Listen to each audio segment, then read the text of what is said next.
All right, so you wanted to deep dive into Rivian, and well, you've come to the right place. We're going to unpack how this company went from, just an idea to those trucks that you see all over Instagram now. Yeah, it's really pretty remarkable. You've got a stack of excerpts about their journey, and it's a wild ride, let me tell you. From wanting to make sports cars to electrifying off-roading, we'll break down how they got here and try to figure out where they're headed. What do you think is the most interesting thing about Rivian? I think what's really captivating is that they embody this really interesting mix of audacity and calculation. Like, they didn't just chase after the obvious trends in EV. They actually shifted gears when they needed to, and I think that's smart. Yeah, they were thinking ahead. Definitely. So, okay, let's rewind all the way back to 2009. Okay, so picture this.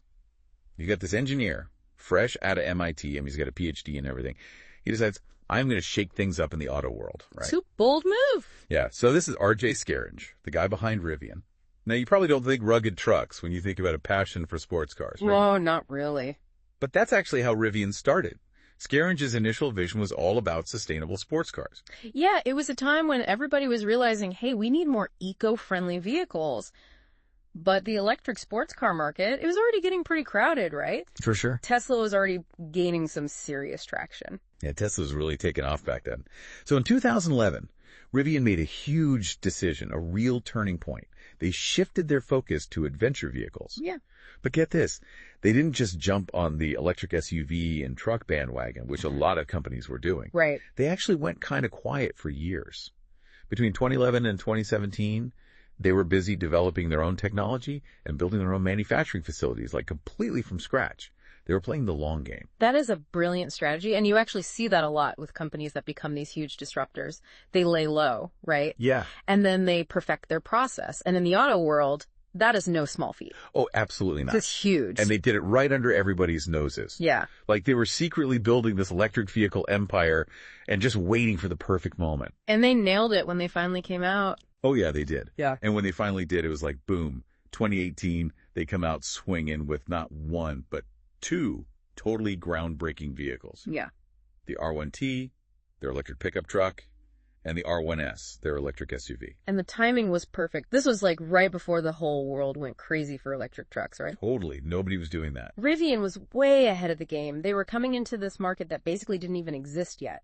And on top of that, they were offering incredible range. I mean, these vehicles could go over 300 miles on a single charge. That's like driving from Los Angeles to Las Vegas without stopping. And that was huge. I mean, nobody else was even close to that. It was a game changer for sure. Yeah, they totally leapfrogged the competition. They even beat Tesla's Cybertruck to market. And this really cemented their position as the leader in electric adventure vehicles, wouldn't you say? Absolutely. I mean, they were the front runners. And the world was paying attention, especially investors. They were like, okay, we need to get in on this. Oh, yeah, they saw the potential. It became impossible to ignore them, you know?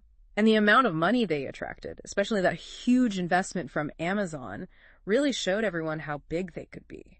I mean, that wasn't just about money for Amazon.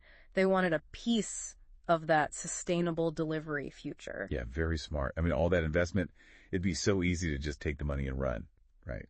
But Rivian was smart enough to know that the real challenge was just beginning. Yeah, for sure. Scaling up production, I mean, as the auto industry, that's a huge task, even when everything goes right. Yeah. But when Rivian was on the rise, it was like the world was falling apart. You're talking about the supply chain issues and then the pandemic on top of it, right? Exactly. Nobody could have predicted how crazy things would get. Yeah, nobody saw that coming. I mean, the whole auto industry was hit hard.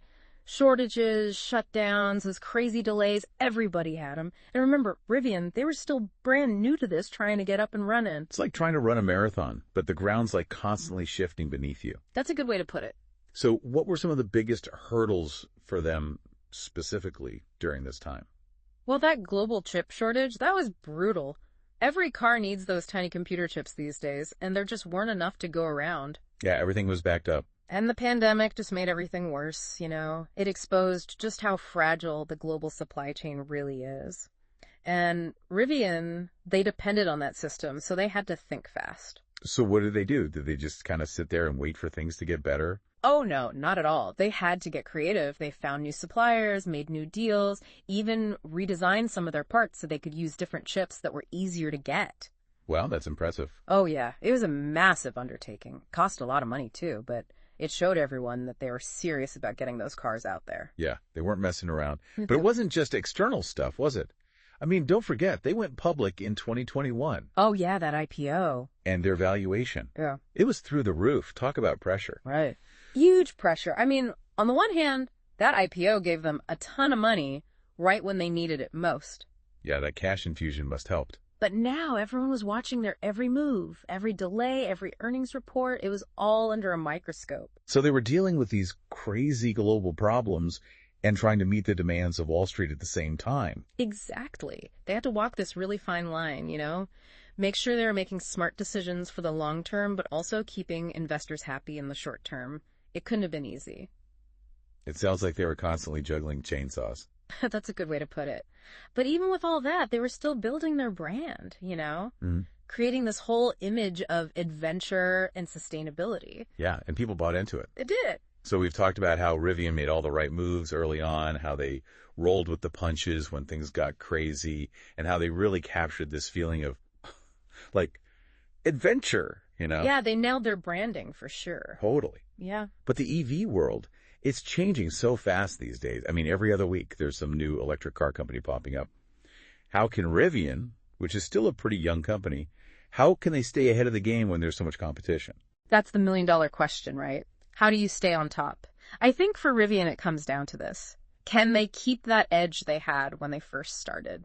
Right, because they were the first ones doing the whole electric adventure thing. Exactly. But now everybody and their brother is jumping on that bandwagon. It's like everyone wants a piece of that pie. For sure. And a lot of these companies, they've got way more money than Rivian, right? Yeah, they're up against some heavy hitters. So Rivian can't just rest on their laurels, you know what I mean? They got to keep pushing the boundaries. So what does that actually look like? Is it just about selling more cars than everybody else, or is there more to it? Well, it's got to be more than just selling a ton of cars, right? I mean, for one thing, they've had those production issues in the past. Yeah, getting those cars off the assembly line has been tough. Exactly. So they got to ramp things up, but also make sure the quality's still there. But on top of that, they're not just competing with, like, the Fords and Chevys of the world. Right. They're going for that premium market. Yeah. They want to be seen as the cool, sustainable option. And that usually comes with a higher price tag, right? So can they justify those prices when there are other electric trucks and SUVs out there that are cheaper? That's a good question. How do you compete with that? I think it comes down to brand loyalty. Rivian has done a really good job of building this community around their brand. They're selling a lifestyle, an image. People want to be a part of that. It's like they're not just buying a car, they're buying into this whole idea of adventure. Exactly. But is that enough to go up against someone like Ford, who's putting a ton of money into their electric F-150, or Tesla, who's got a million different models coming out all the time? I mean, those are big shoes to fill. For sure. So what's the key for Rivian? How do they keep up? I think it goes back to what I said before, innovation. They can't just sit back and relax. They need to keep coming up with new ideas, whether it's better battery tech, new types of vehicles, or even partnering with other companies. Like that deal they have with Amazon, right? Exactly. Yeah. That's huge. They're not just making electric vans for Amazon. They're basically becoming a part of their whole delivery network. So they're thinking bigger than just selling cars to everyday people. Way bigger. They want to be a major player in the future of transportation, and not just for folks going on camping trips, but for everything. That's a smart move, especially with how much online shopping is going on these days. Absolutely. Rivian gets it. They're looking ahead, anticipating what's next, and that's crucial in an industry as fast-moving as this one. So it's all about being flexible and ready to change course when you need to. Exactly. And honestly, I think that's what makes Rivian so interesting to follow. They've shown they can handle whatever gets thrown at them. They're like the little engine that could, I love that analogy. They just keep chugging along. It really makes you wonder what they'll come up with next. That's a great place to leave it. Rivian's story is just getting started, and it'll be fascinating to see where they go from here. If you're as captivated by their journey as we are, head over to our social media and share your thoughts. What do you think the future holds for Rivian? Until next time, thanks for joining us for this electrifying deep dive.